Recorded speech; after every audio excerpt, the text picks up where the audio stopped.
अस्सलाम वालेकुम दोस्तों। आज से कई साल पहले जब डोनाल्ड ट्रंप अपनी इलेक्शन कैंपेन चला रहे थे अमेरिकी प्रेसिडेंट बनने के लिए, तो उन्होंने उस वक्त एक लाइन बोली थी। वो लाइन बहुत मशहूर हुई थी।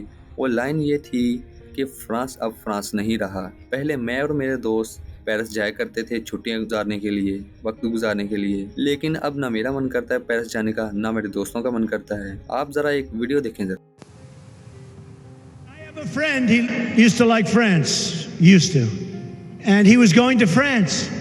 And I said, how's your trip going? He goes, where? France. He said, I'm not going to France because France is no longer France. If you look at what's happening in France, it's no longer France. Friends of mine that used to love to go to Paris, they say, we're not going to Paris anymore. It's no longer Paris. I have a friend, every year he goes to Paris. I haven't seen him in a while.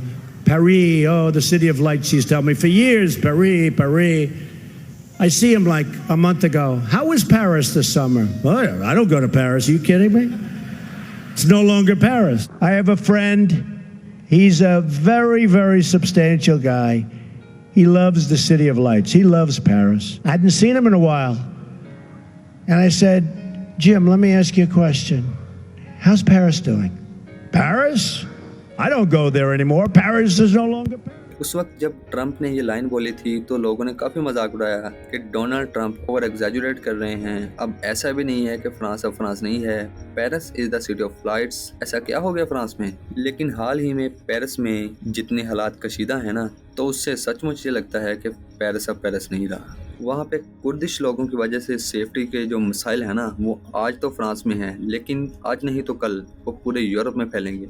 अब यहाँ पे interesting बात ये है कि 25 दिसंबर को पूरी दुनिया में क्रिसमस मनाया गया। क्रिश्चियन कम्युनिटी को मैरी क्रिसमस कहा गया। अब यहाँ पे देखें, हमारे जो वज़ीर आज़म शहबाज शरीफ साहब हैं, उन्होंने भी क्रिश्चियन कम्युनिटी को, पाकिस्तान में जो रहते हैं, उनको मैरी क्रिसमस कहा। अब जो फ्रांस के प्रेसिडेंट इमैनुअल मैक्रोन है ना, उन्होंने 25 दिसंबर को कोई ट्वीट नहीं किया, क्रिश्चियन कम्युनिटी से कुछ नहीं कहा। अब वजह मैं आपको बताऊं कि इनका जो क्रिसमस है ना, वो बहुत ही खराब गुजरा है। हालात बहुत कशीदा रहे हैं क्रिसमस के मौका पर। अब इनके शहर पेरिस में इतने हालात कशीदा रहे हैं कि लोग खुद से ये पूछ रहे हैं कि इनके शहर को हुआ क्या है, क्यों इतने हालात कशीदा हुए हैं। अब यहाँ पे देखें, ये पेरिस के मनाजिर हैं जब कुर्दिश इंफॉर्मेशन सेंटर पे जो अटैक हुआ था ना, उसके रिटेलिएशन में, उसके जवाब में लोग जिस तरह बाहर आए थे ना, हालात उसकी वजह से बहुत कशीदा हुए। उनकी पुलिस और उनके सिक्योरिटी इदारों के खिलाफ लोग जिस तरह बाहर आए हैं ना, तो उनके सिक्योरिटी इदारों से ये सूरत हाल बिल्कुल नहीं संभाली गई और इसको पूरी दुनिया में कवर किया गया। यहाँ पे देखें, cars set on fire, cops injured as violent protest erupt in Paris days after attack on Kurds. अब यहाँ पे क्वेश्चन ये रेज होता है कि क्या ये वाकयात पेरिस में, फ्रांस में और यूरोप में बढ़ते रहेंगे? ये मनाजिर आप देख पाओगे, ये ऐसा नहीं है कि ये कई महीनों बाद हुआ है। वहाँ पे ऐसा रोज होता है। आपको याद होगा कि हाल ही में कतर में फीफा वर्ल्ड कप हुआ था और फीफा वर्ल्ड कप जीता है अर्जेंटीना ने, मगर फाइनल में अर्जेंटीना से कौन लड़ा था? फ्रांस। और फ्रांस ने अर्जेंटीना को बहुत ही जबरदस्त टक्कर दी और बिल्कुल लास्ट में पेनल्टी शॉट पे ये हार गए। अब फ्रांस और अर्जेंटीना के फाइनल मैच से पहले आप नोटिस करेंगे ना, फ्रांस का मुकाबला था मोरक्को से।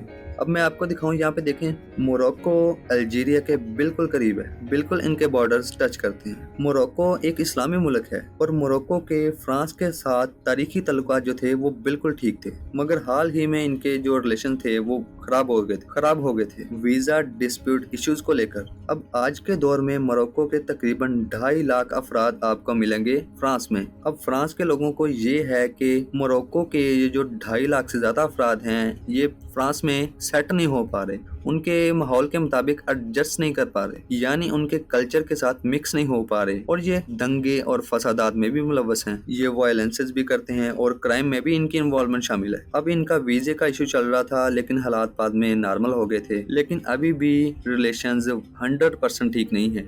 ये तो बात है गवर्नमेंट लेवल की, लेकिन अगर हम पीपल टू पीपल रिलेशन की बात करें तो सिचुएशन बहुत खराब है। अब मोरक्को और फ्रांस के लोग ट्विटर पे एक दूसरे के साथ बहुत झगड़ा करते हैं, सोशल मीडिया के दूसरे प्लेटफॉर्म्स के ऊपर ये बहुत दंगे फसादात करते हैं। और जब फीफा वर्ल्ड कप में फ्रांस की टक्कर हुई थी मोरक्को के साथ सेमीफाइनल में, तो फ्रांस ने मोरक्को को हरा दिया था। اور جو موروکو کے لوگ فرانس کے شہر پیرس میں رہتے تھے انہوں نے ایسے دنگے اور فساد کیے کہ پورے پیرس کو ہلا کے رکھ دیا، اور ایک بچے کی موت کی بھی خبر آ رہی ہے، لیکن لوگ تو کافی مرے ہیں، لیکن ایک چھوٹا سا بچہ تھا وہ بھی اس وائلنس میں مارا گیا۔ اب ان سب چیزوں کی وجہ سے بہت زیادہ مزاحمت سامنے آ رہی ہے، اور اب فکر اس بات کی ہے کہ یہ حالات اب تو صرف فرانس میں ہیں، کہیں یہ پورے یورپ میں نہ پھیل جائیں، لیکن ہم تو امید کریں گے اچھے کی کہ اچھا ہی ہو ہر طرف۔ Thank you so much for watching.